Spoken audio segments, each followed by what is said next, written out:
Hello everyone, this is Direwolf20 and welcome to episode 106 of Direwolf20's Let's Play series. I'm logged in. Now, as some of you are probably aware, I do run my single player world on a server. The main reason I do that is, well, there's a couple reasons. I mostly just want to, A, have like a separate process running so that my computer is not bogged down with the world processing and the video. It just makes for smoother recording performance and it's just a little bit better, right? The other reason is that every now and then I invite special guests into my world that can hang out and help out and do whatever. Usually it's a result of like some kind of charity donation, or every now and then I'll just invite a special guest for whatever reason. Now the third reason is that I can leave the world running every now and then when I want to just kind of let the world just churn along. Usually I shut it off at the end of the recording episode and turn it back on when I start up again. But in this case, since the last episode, I have let it run for a little while. So as a result, we have lots of good stuff. So we have a ton of mob essence hanging out here. So that's filled up. So I turned off my mob farm. And we also have filled up our liquid DNA tank. So loads and loads of that stuff. I've also been letting my alveoli run, but you'll notice no more frames. Probably ran out of string, if I had to guess. Let's see what happened. Yeah, out of string. So one of the things we're going to work on eventually is set up a wool farm, but for now I'm not going to worry too much because I have, let's say, a lot of diamonds going on here. Let's see. Dun dun dun dun dun. So, not a bad haul. 3.5 stacks of diamonds. I think I can totally live with that. And at some point, we could probably swap this bee out for some other kind of bee that would be, you know, even better for us to produce whatever we want for either power generation or some kind of resource that we're low on. So, the good news is that this setup here is just a great resource producer, right? All we need to do to make it fully 100% automated is create a sheep farm so that we can get lots of string. We can either do that with sheep, or we can do it with the cotton seeds, or we can do it like, you know, there's tons of ways to automate the production of string for free. So, long story short, awesome. Today's episode, though, of course, will continue where we left off last episode. So I believe what we found is that we're processing our uranium in our thermal centrifuge. And even with a nice and super powerful output of our MFE, which is 512 EU per tick, we were unable to maintain the power needed to run a thermal centrifuge with any more than like 3 overclockers. And because we do want to be able to run this thing nice and quickly, what I'm thinking is we can upgrade this MFE to an MFSU. So let's see what's involved. Good thing I got diamonds, by the way, because we're going to need quite a few. So we have to take the existing MFE.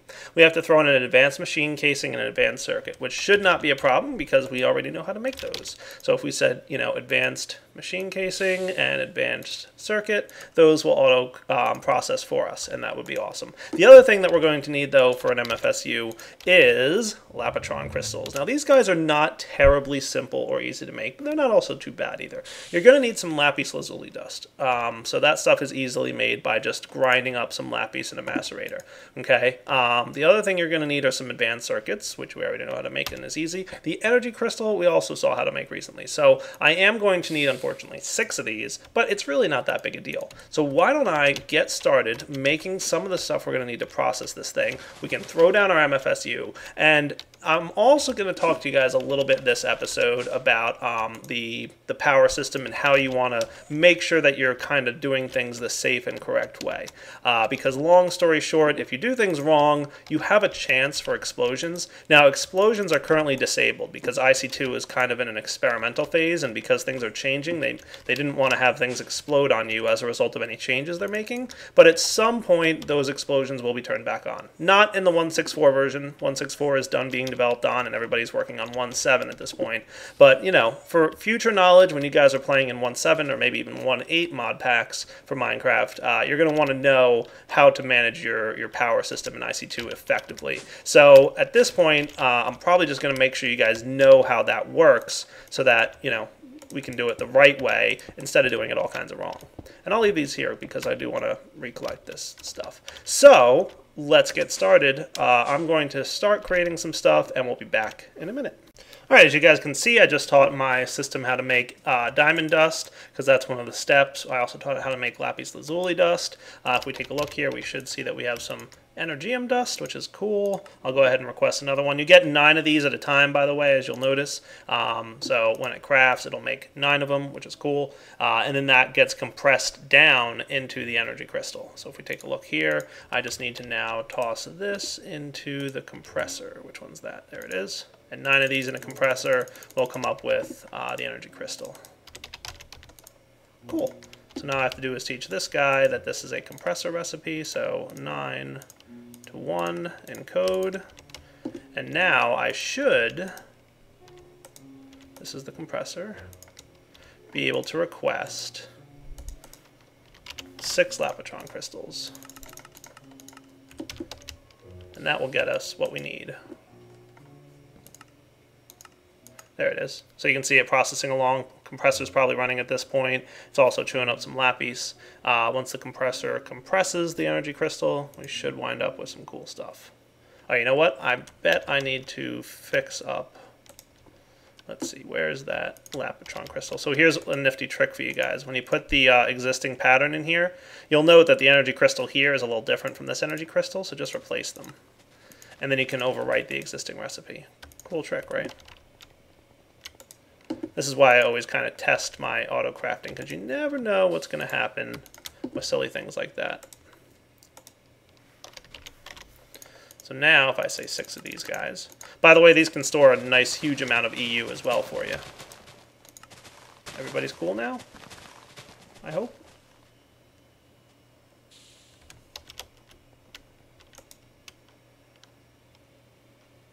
Just want to make sure. Currently crafting that. Alright. Let me mess with this a little bit, because obviously it's a little bit off. Alright, so let's get our MFE and upgrade it to an MFSU. This is kind of like the end-all be-all of power storage in IC2 after all. So we might as well do it. Now remember, this thing will output a ridiculous amount of energy for us, which is pretty much what we're looking for. Alright, I already requested an advanced, but I need another one. After all, we used it probably in one of these Lapotron crystals. There we go. Cool. MFSU time. Nice. Now, the other thing I'm going to want to show you guys is how to properly manage your power distribution. So like I said, this thing will not cause any explosions as far as I'm aware. Oh, good. It's already starting to fill up. Awesome. Look at him go. So he'll probably fill up at a decent rate here. You know, the steam turbine is going to start outputting a ton of power and just fill up this MFSU as quickly as possible. He can output 2048 EU per tick, which is 4 times the power output as the previous item that we had there, the MFE. So now our thermal centrifuge should have no problem maintaining its power. Now, like I said though, if you look here, you'll see that the max power the thermal centrifuge can accept is 128 EU per tick. And that's also indicated on the tooltip. Let's see, thermal centrifuge. So current power, the power usage for each thing is 48 EU per tick, but the max it can accept is 128. That's rare. Most of the machines can only accept 32 EU per tick, like these guys. So in order to upgrade that, we're going to want to get ourselves some, let's see, upgrades from IC2. It's not the upgrade that we've been using, though. It's actually the transformer upgrade. Cool. So this guy isn't terribly hard to make. In fact, we mostly know how to do everything, but I'm going to go ahead and make a few of these just to show you exactly how it works. So let's encode this, and then we can also figure out how to make these. Not hard either. So now that we know how to make transformer upgrades, we should be cool. So you're going to need 1 transformer upgrade per tier of power that you want to go ahead and upgrade to. So for now, let me get like 20 of these going. It's not terribly expensive. It's just a lot of crafting steps. But luckily, we have an AE system to handle that. Oh, never taught my thing how to make insulated gold cable, huh? Let me take care of that real quick. Alright, so while the transformer upgrades are crafting, let's show you how to use them. It's really easy. You basically insert them in much the same way that you insert the overclocker upgrades. So you can toss one in and you'll notice that it now bumps up the power acceptability of this machine. So it says it can accept 512, but I thought it should be 128 at that point. It should go up by 1 tier, not 2. Oh, increase energy input here by 2. Oh, well, there we go. Okay, so that changed. So now this thing can accept up to 8192 EU per tick, so that's kind of nice. So we can get this guy upgraded. We can toss his transformer upgrade in there, and you'll notice that he's now able to accept much higher power. This guy can now accept 2048, so it bumps it up by 2 tiers instead of 1. That's kind of nice. That's really cool, actually. Well, wait, hold on. By 2... Oh, it is 1... Well, I don't know what the deal is then. Looks like it's just adding those up when you put it there. I don't know if that's a bug or not. So just to be safe, I thought it was 1 per transformer upgrade. So let's just pretend that's the case and maintain that. So we'll go ahead and bump those guys in there.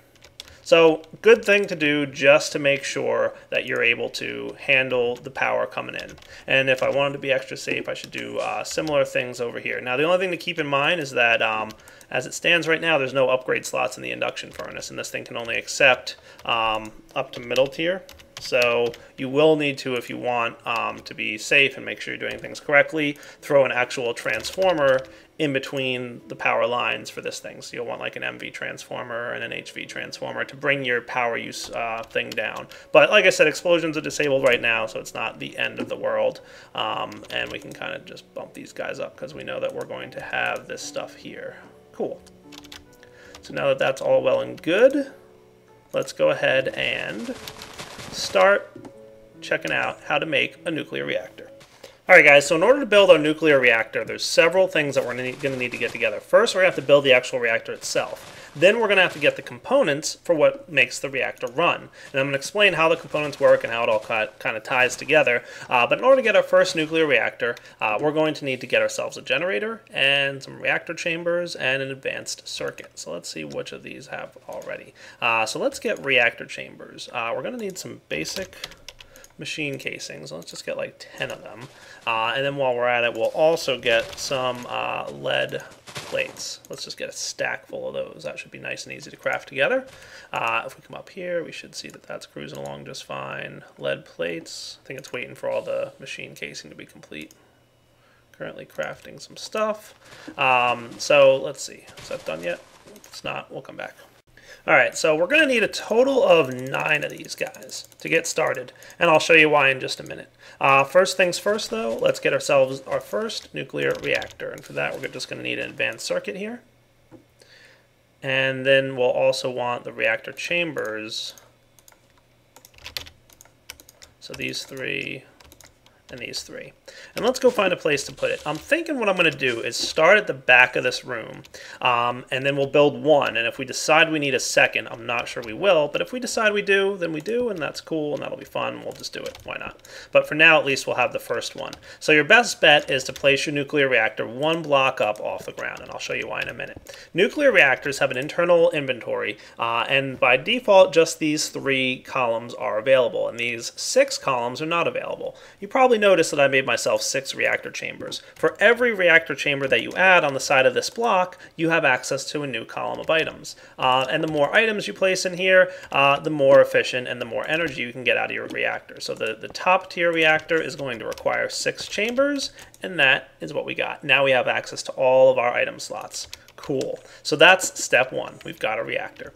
Now, it's probably a good idea to come up with some kind of secure and safe way to interact with this reactor chamber. We don't want to have any issues with this reactor blowing up, so we want to probably protect it. For that, I think I'm going to go with something very nice and powerful, the wand focus of warding. I mean, if that thing's going to protect against the wither blowing up, I think we can safely say that it's going to protect against a nuclear reactor. Let me promise you guys something. If you go ahead and mess around with nuclear reactors and you don't know what you're doing, you could easily cause a nuclear meltdown. And when that happens, let's just say you're going to be missing a large chunk of your base or terrain. Maybe at some point I'll show you guys what it looks like when a fully charged nuclear reactor blows up. Believe me, it's a massive explosion. So you're not going to want any part of it. We're going to build a reactor that's going to be safe, that will not explode, and we don't have to worry about explosions. But you know what? It's probably still a good idea to enclose it in some kind of protective casing. So let's look at what we can protect it with.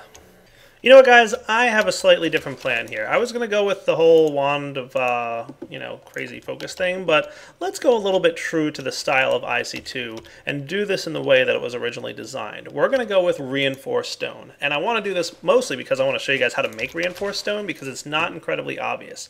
One thing you're going to need, though, is a canning machine. So let's see. We're going to want some electronic circuits and some tin item casings. So let's first get some tin item casings and some circuits. And I might as well, because I'm going to be making a bunch of stuff, just make 10 of these things for now. And while that's cooking up, I should be able to get myself a canning machine. Cool. Let's go in the synchronization. I believe there are 2 canning machines, believe it or not. I believe this is the one that I want. And we'll see the interface in just a moment. And let's also get some gold insulated cable here. I'm going to just request that 10 more of these be crafted real fast. Cool.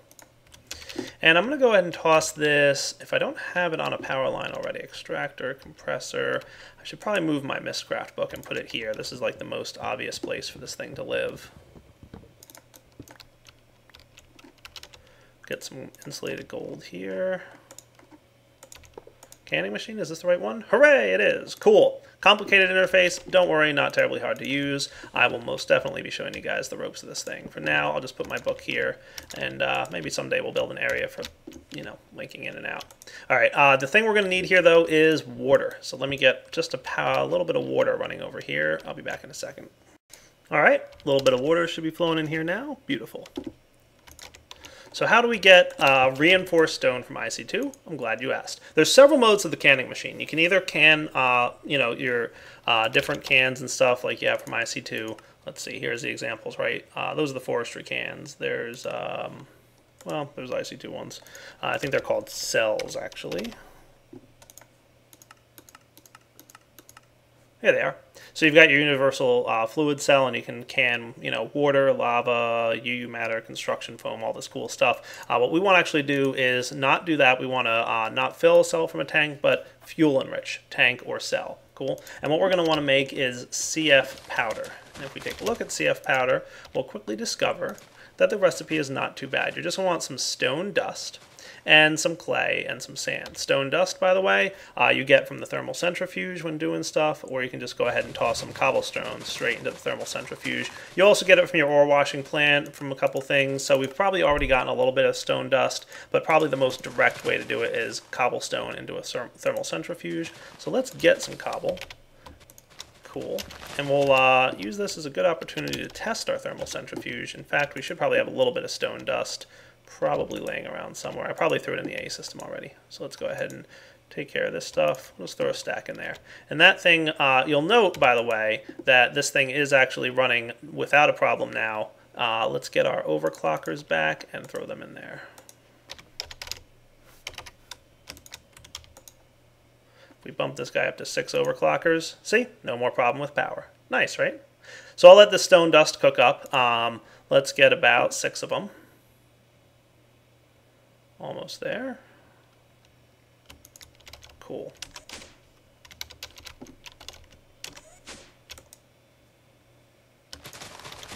And then we'll check out our CF spray. CF powder. Nice. So you can see we do have actually a little bit of stone dust from some of the messing around we were doing earlier. So we just drop our stone dust into our canning machine, and we should wind up getting some CF powder spray. Cool. So what we'll want to do now is get ourselves a CF sprayer.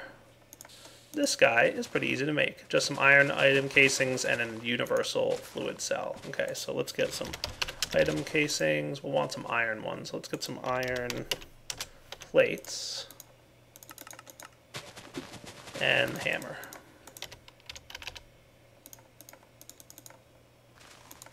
And the universal fluid cell, not too hard to make. It's just like this.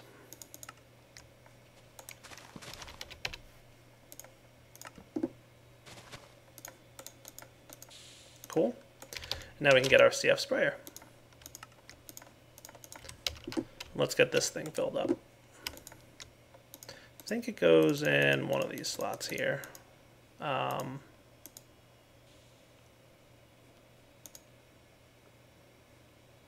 figure this out.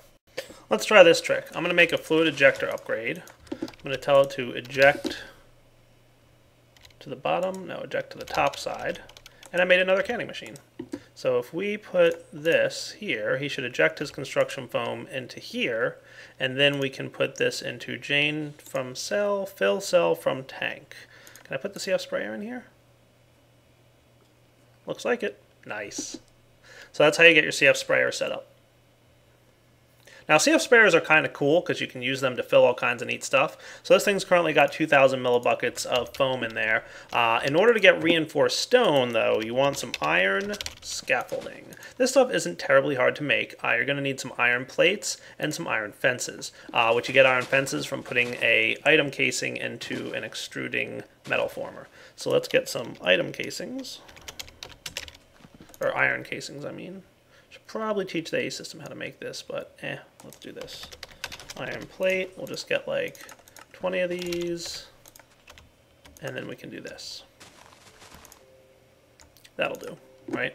And then we can run this through. Do we have the metal former? I might want some more overclocker upgrades in that thing.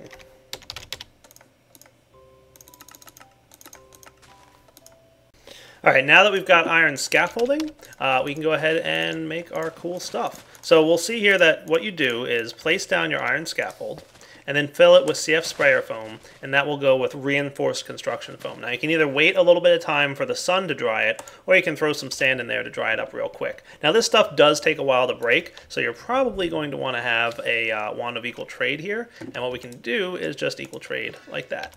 Cool.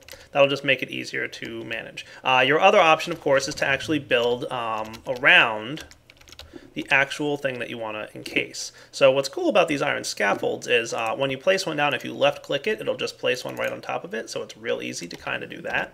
And then we can just have some fun building it. Cool.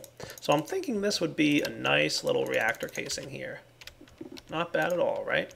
That would look pretty good. And then we're going to want to probably have enough room to walk in, right? And this, of course, will allow us to make sure that our room is built the way we want it to be built before we go ahead and fill in the construction foam. All right. There we go. That looks better. So we'll probably want this here. And that'll kind of be our doorway to get in. Besides, I mean, like, this is the way it was intended to make it work, but it also just looks cool in my opinion. Trust me, when this thing is encased in reinforced stone, it'll look awesome. So we can go here.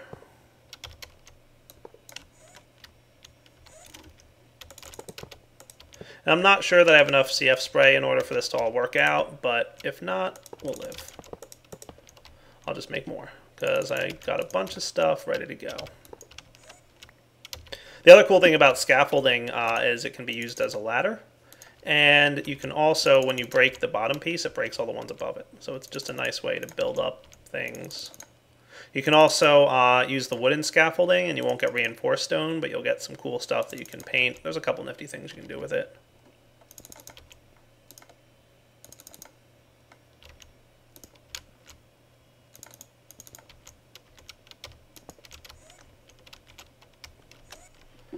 Okay, we're actually almost perfect on the scaffolding, though we are going to want some reinforced stone on the top here and on the bottom, so we'll replace those guys in a minute, but at least for now we'll have some cool stuff. And you'll note that when you right-click this stuff, it fills up like the whole area, and it actually is not too bad about how much it uses. So yeah, we definitely need more spray. As a result, I'm going to go over here and get my... Oh, nice. Yeah, we drained out the power on this thermal centrifuge pretty fast. I'm going to guess that maybe we killed our MFSU's powers. Yes. Yes, we did. So that will use a ridiculous amount of power in the thermal centrifuge if you have that many overclockers in it. So let's maybe kill the overclockers for now. We'll put them back in a minute. All right, I'll come back in a moment here once I've gotten the rest of my CF foam and all that stuff ready to go. So as you guys can see, the reinforced stone doesn't need the sand. It does just need to, you know, occasionally, you can just let it dry if you want, and it'll eventually fill in. I think I've almost got enough of this stuff. made. Yep, just need a little bit more.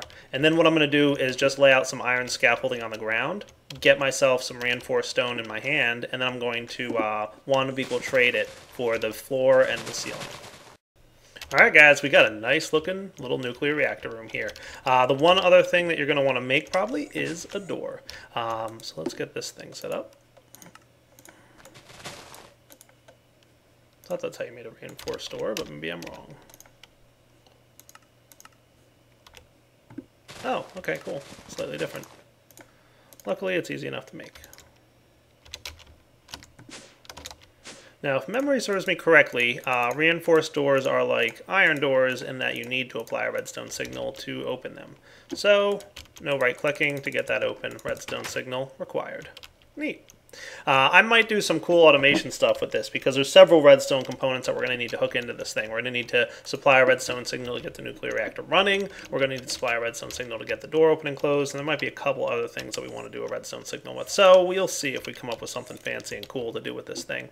You can see we saw a little bit of reinforced construction foam waiting to dry. Of course, you can always dry it really quickly with a nice click of your sand. I think that's the last piece. The other thing is do not forget the corners of this thing because explosions can travel through corners in Minecraft, so make sure that your corners are covered.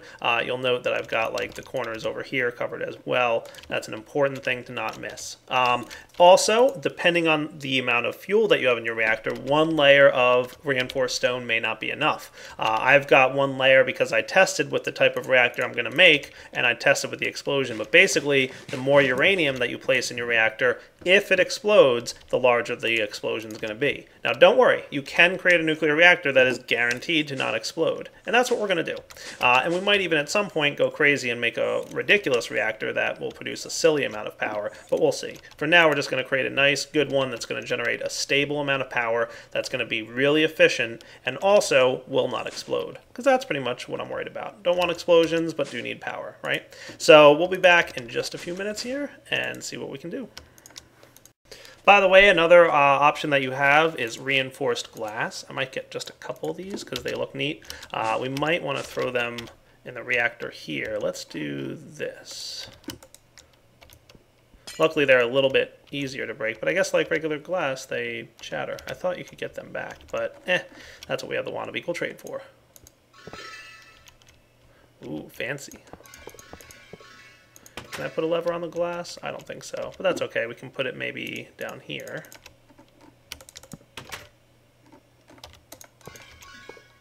That look kind of cool? Nice. The reinforced glass, by the way, does have the same explosion resistance ability as the reinforced stone, so you don't have to worry about that. And I think that looks pretty good, right? Yeah, that looks nice. You kind of look in there, see what's going on. I like it. All right, so reinforced glass, also nice to have. So we've got the following. We've got our centrifuge set up so that it can create uranium for us. We've got the ore washing plant and the macerator. The only other thing we're going to need for our whole system here is going to be a canning machine. We're going to need another one of those guys in order to get uranium. So let's see. Do I have enough stuff for this? Not quite. Let's get our circuits. We're going to want a few more of them. Make 10 at a time. It's not a big deal. And then 10 item casings. We'll make like 20 of those. And now we should be able to get a canning machine, no problemo.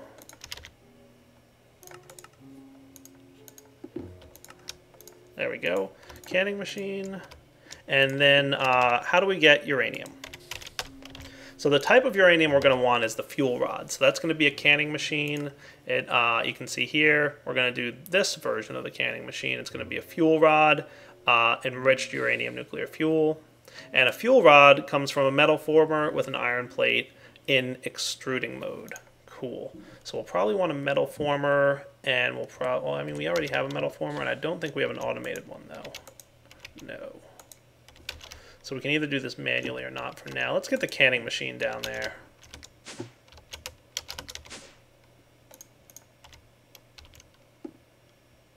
Might need to move this centrifuge's lever.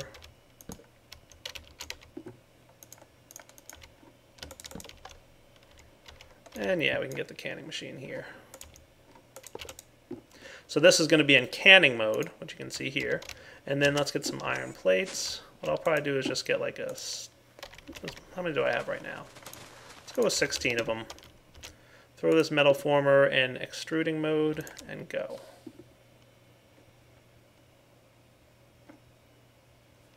Metal former is another one that uses lots of power to run, so that doesn't look too shabby. What we should automate then is the creation of the uranium. That's probably going to be useful for us. So let's get some interfaces for these blocks. And also we'll want some ejectors. Alright, so since this area down here is just going to be all about all the machines that we need to get this going, here's our metal former. In extruding mode, we'll set up, let's see, we're actually going to need 5 of these guys now, aren't we? Yeah, let's get another interface going. I'll let that start crafting, and then we'll get this stuff set up. So you can see here I brought down a ejector upgrade for all sides. We'll keep this guy. Let's see, how many overclocker upgrades do we have hanging around at the moment? Oh wow, nice. We'll stick with 4 in here, and that might not be a terrible number. And then the canning machine, I'm not going to worry. I guess we can throw a couple in there and just a few in here as well. Because it's rare that these machines are really going to run, but we also do want them to run, you know, a little bit quickly on demand. And then our interface should be done by now. Cool.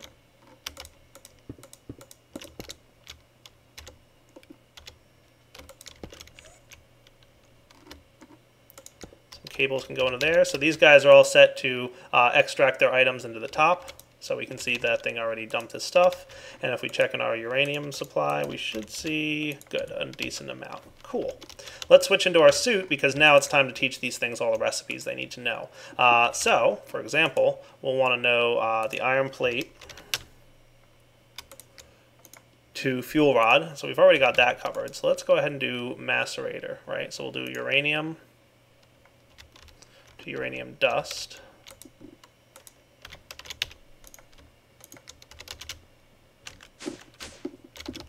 I'm just going to start the process of some of these things. So we're basically doing this stuff. I'll come back when it's all done. So now the trick here, guys, is that the purified crushed uranium will get you 2 tiny piles of uranium, and it'll also get you 5 uranium. So I'm going to put both patterns in there, I guess. I'm thinking the proper way to do this might be just to have the 2 pattern in there.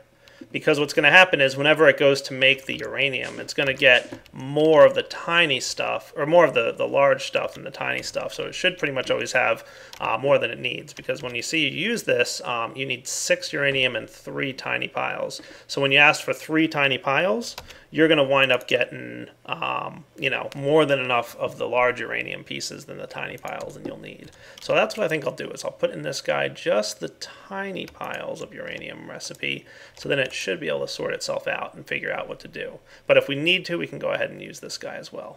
But for now, all of our patterns should be in here. The last thing that we need to know is what to do with our canning machine. So for that, and of course, the reason we're automating all this is, number 1, automation is good, but number 2, carrying this stuff around without a helmet and all the suit stuff is going to be bad. So we're going to want to go like this and code good. I'll put this guy back in here for now because we don't really need him. All right, and we want this guy to be here. So now what we should be able to do is ask for uranium. This stuff, enriched nuclear fuel. Cool. We're probably going to want 2 of these.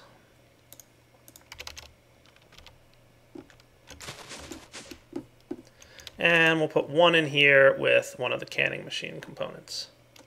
Cool. we've got our first nuclear rod. Now, next episode, we're going to have to come back because, it's the old wrapping up point, unfortunately. But we will come back next episode and see how to use efficiently these fuel rods because there's a lot. It's almost like a mini game, if you will, the craziness involved in setting this whole thing up. So you're definitely going to want to know how this all works, right? So what I'm going to do is show you guys everything there is to know about the nuclear reactor, what all the different components do, and then we're going to build a nice, somewhat stable nuclear reactor that we won't have any problem and any concerns about any explosions, because at the end of the day you really don't want anything to explode. That would kind of be bad, right? All right, so for now, this is Direwolf 20. We're going to sign off the episode right here and come back next time and have some fun messing around with our nuclear reactor, and once that's built, we'll start converting the EU from the nuclear reactor. Oh, look. Nice. Must be dark in there. Maybe we'll put some kind of light in here or something so that we don't get these guys spawning. I was like, why is there something blue in there? There shouldn't be any blue things in there right now. All right, yeah, so we'll come back, we'll get the nuclear reactor up and running, we'll convert it from EU to RF, and then we'll have a fun time messing around with our nuclear, or with our energy storage. Oh yeah, look at that.